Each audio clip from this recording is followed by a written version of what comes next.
Welcome to the exciting new world of sewing with the Baby Lock serger. I know you'll just love both the speed and the professional results it can bring to every project you sew. Sergers are becoming famous for their agility with knit fabrics, for techniques like the seaming and the rib trim on this pink sweatshirt. But you might not imagine that a serger also created all these fabulous decorative effects. Specialty knits are another place to appreciate a serger. In this swimsuit, for instance, serging provides that unbelievable stretch in the seams.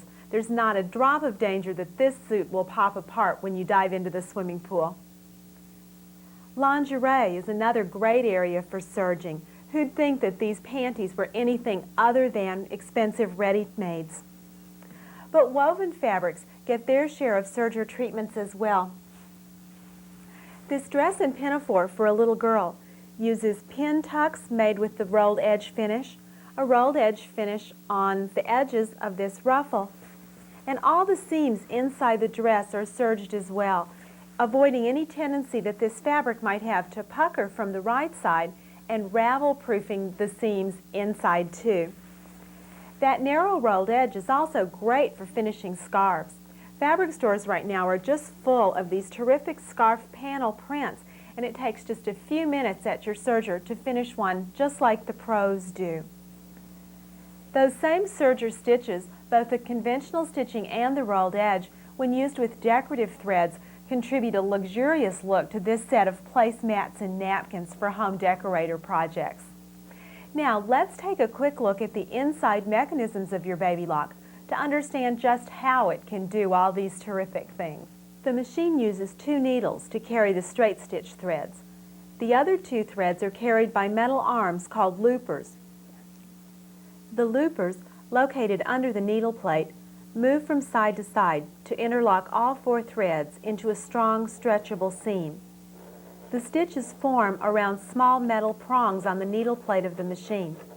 These prongs, called stitch fingers, keep the stitches from jamming into the machine or from puckering or rolling the edge of the fabric.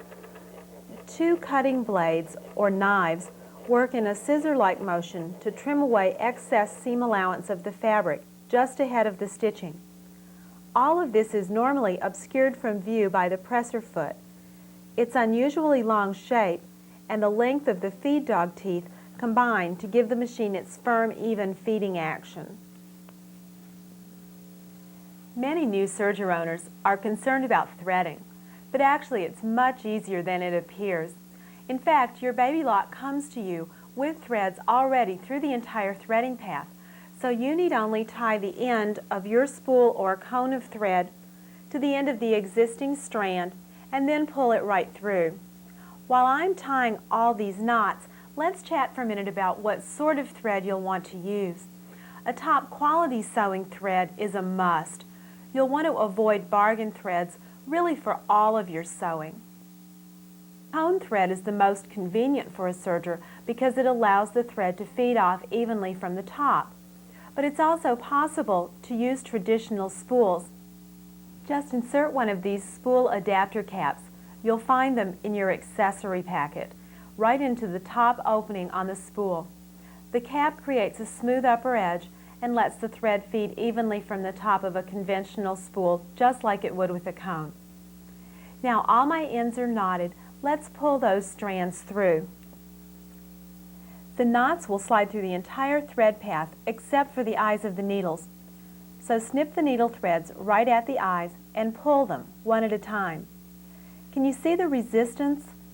To release the tension and allow the thread to pull readily, place your fingertips on the ring around the tension dial and lift outward.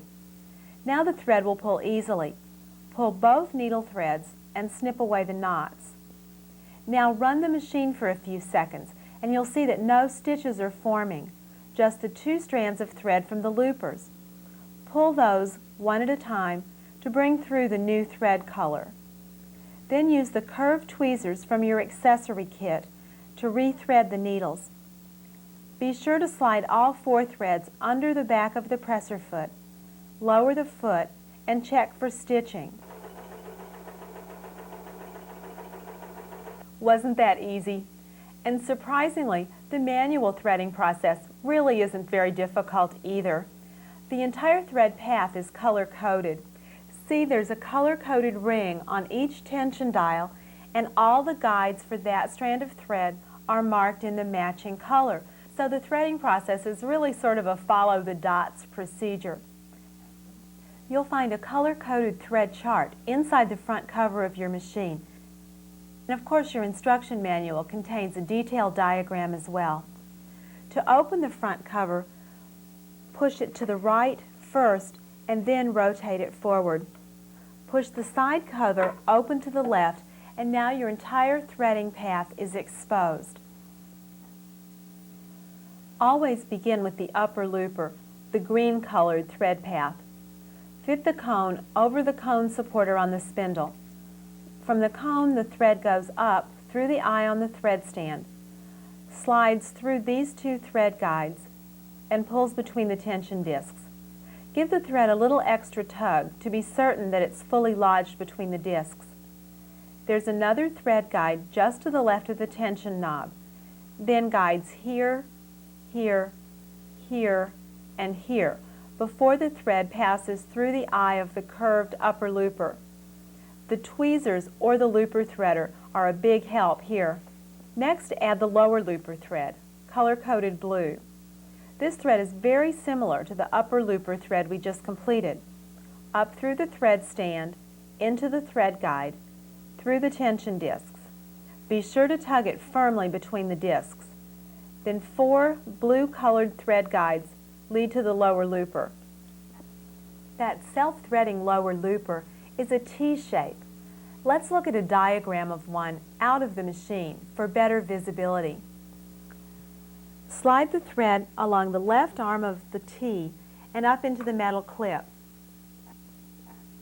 Pull up any slack thread, rotate the hand wheel toward you until the eye of the looper is just visible from the front of the machine, and thread the looper eye. Place a cone of thread on the second spindle and follow the yellow-colored guides, ending with the eye of the right-hand needle. Place the last cone on the far left spindle and follow the orange path to the left needle. Thread both needles from front to back. Be sure all the strands of thread are under the back of the foot. Lower the foot and test for stitching. Notice that we've used 4 different colors of thread, matched to the color coding on the face of the machine. That's a helpful tool to understand baby lock tensions, as you'll see in just a few minutes. But now we're ready to begin sewing. With your baby lock, it isn't necessary to raise the presser foot to insert the fabric. Simply place the fabric at the tip of the foot and begin to sew. The teeth will feed it into the needles automatically.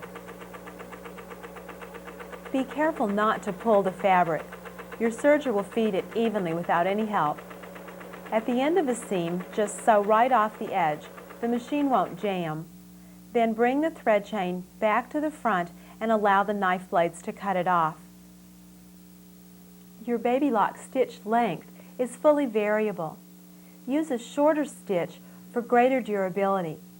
A longer stitch length uses less thread in areas where durability really isn't an issue, in overcasting, for instance. Number 3 is about an average stitch length. To change the length, open the side cover, raise the presser foot, push in on the red button, and turn the hand wheel toward you until you feel the button click in. Keep holding the button and turn the hand wheel in either direction until the desired stitch length number lines up with the arrow on the dial. When the button is released, the machine is ready to sew again. On the 728 models, the stitch length procedure is exactly the same, but you have access to the button without opening the side cover, and the numbers appear here on the hand wheel. The width of the 4-thread stitch is preset on models 736 and 5260. On the model 728, the stitch width can be varied from a maximum of 7.5 millimeters to a minimum of 5.7. Open the front and side covers. Rotate your upper knife blade out of cutting position and clear the stitch fingers by pulling a little slack in the needle threads and then pulling back gently on the thread chain. I've already raised the presser foot. Now I'll actually remove the foot to give you a clearer view of what's taking place. Loosen the lower knife holding screw by turning it counterclockwise. That allows you to move the entire knife mechanism and the stitch finger to the far right to create a wider stitch, or to the far left for the narrowest setting. Then retighten the screw to make your new setting permanent. The most basic way of using your baby lock is to finish fabric edges on seams, hemlines, and facings. To finish a fabric edge, guide the fabric through the serger so that the knife blade just trims the edge of the fabric, cutting away any rough or ravelly edges before the stitches are formed. It's easiest to overcast your garment pieces while they're still flat, before the pieces have been sewn together. Let's look at an easy way for turning an outside corner. Stitch right to the edge of the fabric. Lift the presser foot and clear the stitch fingers. Pull a little bit of slack in the needle thread and tug gently on the fabric behind the foot. That slides the last few stitches off the fingers and lets you turn the fabric, lower the foot, and continue sewing in the new direction. Overcasting an inside corner is handled a little differently. Stitch until the knife blades, not the needle, reaches the inside corner. Lower the needle to anchor the fabric, then raise the presser foot. Turn the fabric so that a pleat forms to the left and the right hand edge is pulled straight. Lower the presser foot and continue sewing. Presto, it's a perfect inside corner. Using your baby lock stitch to finish a flared hemline has an added bonus. Run your fingers over the thread chain to smooth out the loops. Two threads will be noticeably shorter than the others. Those are the two needle threads. By pulling those threads, you can ease in any extra fullness and help your hem lie flat. Pulling the needle threads even more produces instant gathers. On all knit fabrics and many wovens, your baby lock stitch can be used to join the seam and finish it all in one operation. Simply place your two layers of fabric right sides together and guide them through the machine, lining up the cut edge with the marking on the face plate of the machine. What a great way to sew! Lots faster, ravel-proof on the inside, pucker-free on the outside. It's fine to use pins when you're working with your serger, but you'll want to be careful not to guide them through the knife blade. Your blades would get dull in a big hurry if they had to cut through straight pins. Pin as much as you need to, and just remove each pin as it approaches the knives. Or you can put your pins in from the opposite direction, with the heads in toward the fabric and the points back about 1/2 inch from the cut edge. Then they can feed easily under the presser foot without touching the knives. A serger doesn't use a reverse button like a conventional machine to lock the ends of your stitching. As you're constructing a garment, most seams will soon be crossed by intersecting seams, and that intersection of two serger seam allowances is generally considered to be self-locking. If you'd like to add even greater durability, a drop of liquid seam sealant at that intersection point is a perfect solution. To lock the stitching at the beginning of a seam, one that won't be crossed, use this method. Sew 3 or 4 stitches into the fabric. Lift the presser foot and run your fingers over the thread chain to smooth out the loops. Bring the thread chain under the foot and up between the foot and the knife blade. Lower the presser foot, and as you continue to sew, the stitches will form over the chain and the seam is locked. After sewing about 1 inch, pull the thread chain to the right and the knife will cut it off. To lock the stitching at the end of the seam, sew until the needle is just beyond the edge of the fabric. Turn the hand wheel toward you to bring the needle to its highest position. Raise the presser foot and pull a little slack in the needle thread. Gently pull back on the fabric to slide the stitches off the stitch fingers. flip the fabric over itself and reposition it under the foot, just slightly back away from the knives so you won't cut into your previous stitching. Lower the foot and sew about 1 inch, then sew off the edge and cut the tail chain. This unique ability to seam and finish all in one step with your serger opens up tremendous possibilities for all kinds of time-saving construction techniques. You'll find some terrific ideas for utilizing this new ability in these 2 books, The Successful Serging Handbook and Sewing with Sergers. Both are available from your sewing machine dealer or from your local fabric store, and I'd strongly recommend that you add a copy of each to your sewing library. It's easy to convert your baby lock to sew with only 3 threads. Just remove the left-hand needle. Snip the thread at the eye of the needle. Use your tweezers to hold the needle and use the small screwdriver from your accessory kit to loosen the holding screw. Be sure to retighten that holding screw so it doesn't work loose as you sew and get lost. Now the upper and lower looper threads intertwine with that single remaining needle thread to form a 3-thread serger stitch. The 3-thread stitch is ideal for overcasting on woven fabrics, even the raveliest ones. And it's also great for seams on knits where raveling isn't a consideration. Let me show you how easy it is to use that 3-thread stitch for the rib trim application, like you see on this sweatshirt. Fold the trim in half and place it along the right side of the neckline and just serge, stretching the trim to fit. Doesn't that look just like a ready-made? Experienced serger users also like to use that 3-thread stitch to create decorative effects in their sewing by using specialty threads in the upper looper. What looks like a braid trim around the outside edge of the jacket that I'm wearing is actually pearl cotton thread and that 3-thread serger stitch. The ability to serge with this decorative thread comes from 2 different factors. First, the eye of the looper is much larger than the eye of the needle on a serger or a conventional machine, making it possible to thread it with these heavier strands. Second, the loops of thread formed by the looper lay on top of the fabric rather than penetrating it, again allowing you to use a thicker strand. Here are just a few examples of some of the specialty threads that you may want to experiment with on your baby lock. There's an information-packed leaflet on sewing with specialty threads that's available free from your baby lock dealer or by writing directly to our educational department.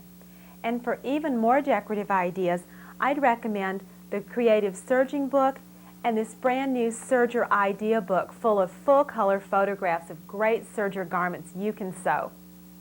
Another exciting aspect of serger sewing is the narrow rolled edge finish. As the machine trims the edge of the fabric, it actually rolls the edge under and encases it in a tiny row of stitching that substitutes for that old-fashioned turn it under twice and top stitch kind of finish. Who would ever have imagined making cloth napkins, for instance, the old-fashioned way?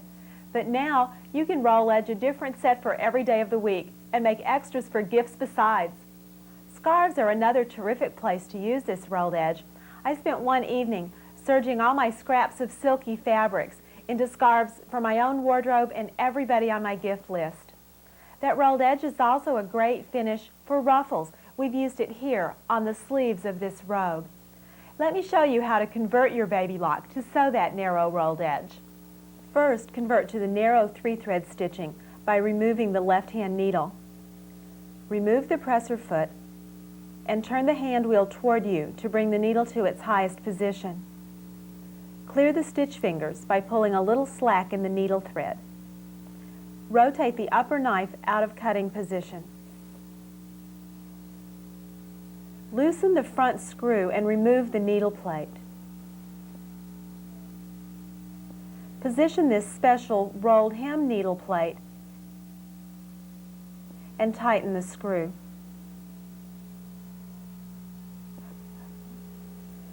Rotate the upper knife blade back down into cutting position and replace the presser foot.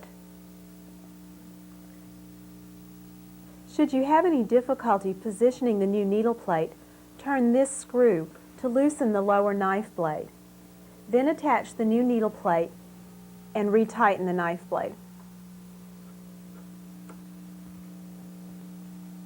Some models convert to the rolled hem using a different process. Begin by opening the side and front covers. Rotate your upper knife blade out of cutting position. Clear the stitch fingers by pulling a little slack in the needle threads and pulling gently back on the thread chain. Touch the silver square and the removable stitch finger will drop out in your hand. Rotate the upper knife back into cutting position, close the machine covers, and your conversion to rolled hem is complete. That whole conversion process took just about 60 seconds. Before you stitch the rolled edge, though, you'll want to alter your tensions. You want those top loops of thread to actually be pulled all the way around the cut edge of the fabric. To accomplish that, tighten the lower loop retention, the blue dial, several numbers, to about 7 or 8. Use the red button to change the stitch length to 1. And just that quickly, you can have a beautiful professional edge finish for all kinds of projects. In addition to forming an instant edge finish on scarves and napkins and ruffles, that rolled edge can also form a fluted or lettuce edge on stretchable fabrics or bias grain lines. Simply stretch the fabric as you sew and watch it ruffle. The rolled edge can also form a dainty, almost invisible seam in sheer fabrics like voile or chiffon or even this lightweight netting. Just place your 2 layers of fabric right sides together and stitch. Isn't that beautiful? And it's durable too. The thread chain formed on the narrow rolled edge settings is ideal all by itself for belt loops or loops for button closures, and it's certainly a lot faster to do it that way than to crochet them by hand.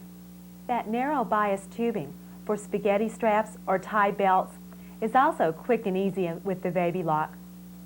Start by running a thread chain longer than the strap you intend to make. Raise the presser foot and bring that chain forward under the foot. Fold the fabric around the thread chain. Line up the fold of the fabric with the left-hand side of the presser foot and begin to stitch. Be sure the chain stays securely in the fold and doesn't get caught into the stitching.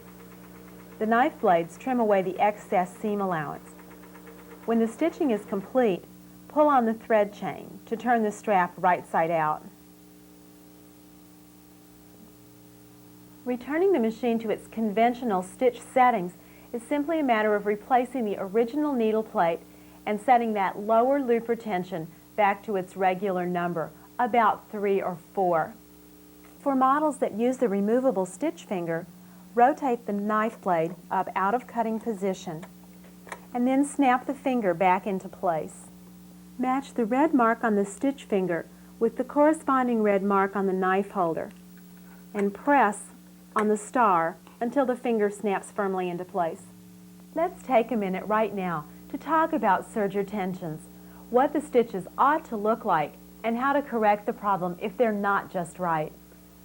The upper and lower looper threads, the squiggly parts of the stitch, should interlock right over the cut edge of the fabric.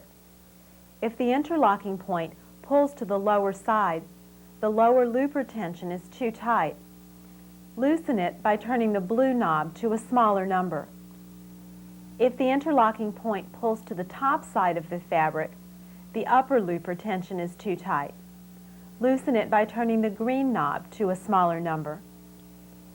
Both needle threads should form a straight row of stitches on the top side and be barely visible on the wrong side.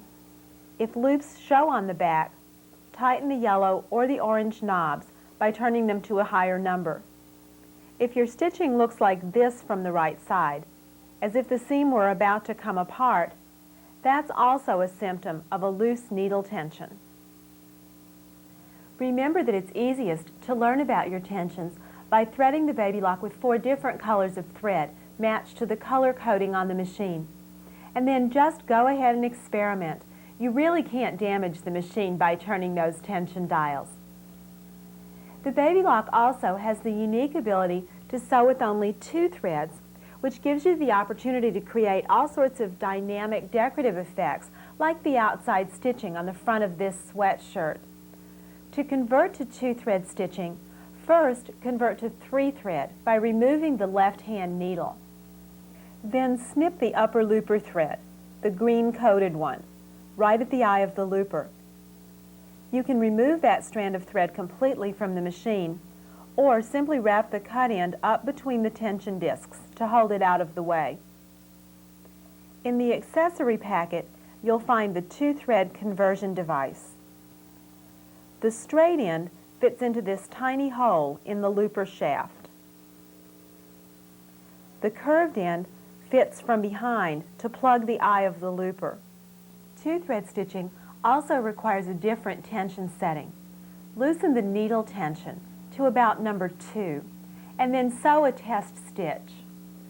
The loops should form evenly over the cut edge of the fabric. If the interlocking point pulls to the lower side, loosen the needle tension a little bit more. If the loops pull to the top side, tighten the needle and loosen the lower looper tension slightly.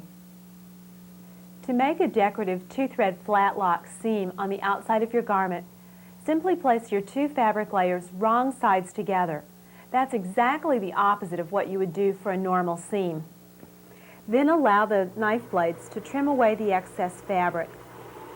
When the seam is completed, pull crosswise on the fabric layers to flatten the stitches. This flat lock seaming is another terrific place to use a decorative specialty thread.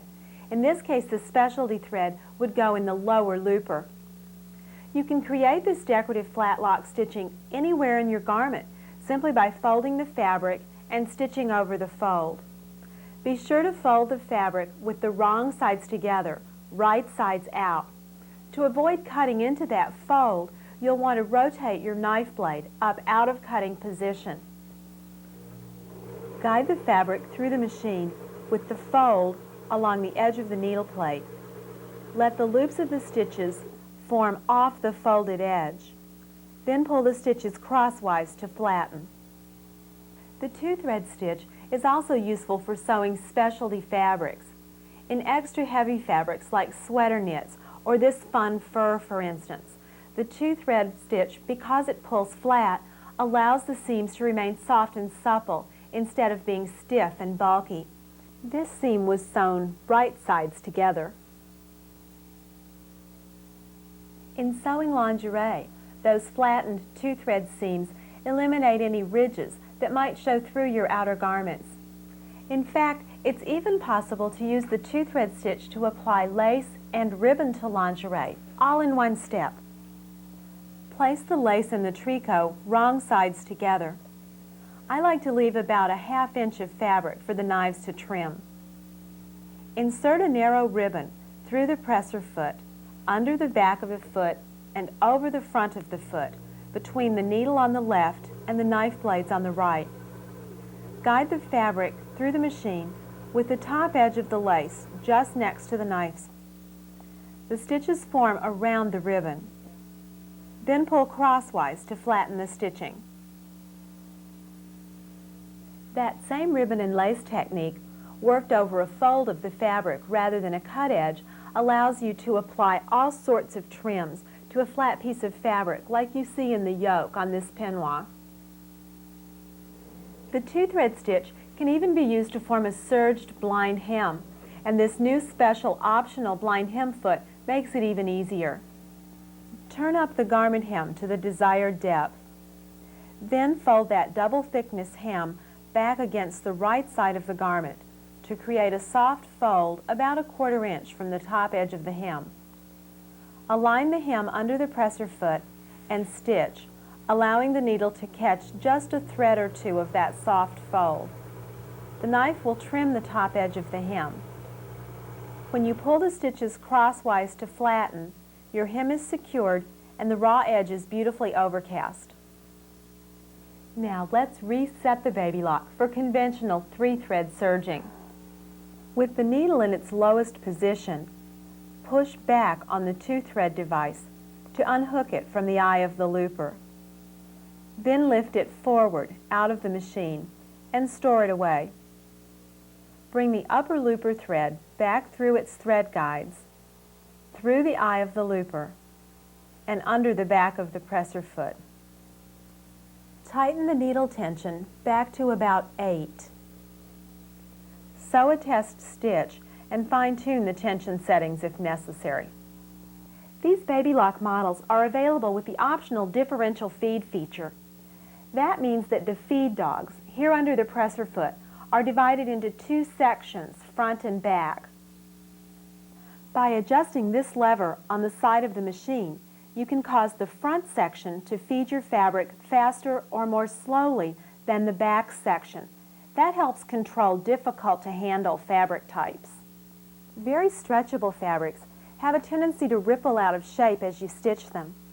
By moving the differential feed lever into the positive numbers, you'll actually ease the fabric as you stitch, creating a flat seam instead of a rippled one. Very lightweight fabrics tend to pucker under the weight of the stitching. Moving the differential feed lever into the lower range lets the front feed dogs actually stretch the fabric as you sew to create flat pucker-free seams. See what a terrific difference that makes? Move the differential feed lever all the way to 2 and create automatic gathers. Ruffled blouses and even country curtains are a cinch to sew this way. Using the longest stitch length setting creates the fullest gathers. Now that we've talked about so many exciting things to sew with your new baby lock, let's spend just a few minutes talking about how to take care of it to keep it in perfect operating condition for years. Because of that cutting action, you'll find that lint builds up very quickly here in the knife blade area. It's fine to remove it with the brush that you'll find in your accessory kit. Or I like to use just a quick spray of Lint Be Gone, an aerosol propellant cleaner, to blow away that dust. Your baby lock is designed to use a true industrial quality needle called a DCX1-F. With this special needle, you can sew all different kinds of fabric without having to change needles. Industrial needles also last longer than conventional needles. To change a needle, when it eventually does become dull, snip the thread right at the eye of the needle and hold the needle with your special tweezers while you loosen that holding screw. To insert the new needle, hold it with the tweezers or with your fingers, whichever's easiest. Slide the tip down into the hole of the needle plate and then slip the upper end all the way up inside the needle bar opening, with the flat side of the needle toward the back of the machine. Notice that the left needle fits into the machine slightly higher than the one on the right. Tighten the screw firmly and you're ready to rethread and continue sewing. I hope you're inspired to get busy using your baby lock and learning all the different techniques that we've shown in this video. To help you with getting started, your dealer can provide this Serger Technique workbook. It comes with a whole packet of fabric samples, enough to try all these techniques and many more. Each page includes detailed instructions for a different technique, including all the machine settings. Your dealer may also offer Serger classes, and you'll certainly want to take advantage of those if they're available. If you should run into any additional questions, you're always welcome to write to me, Nancy Nix, care of Baby Lock, Post Office Box 730, Fenton, Missouri, 63026.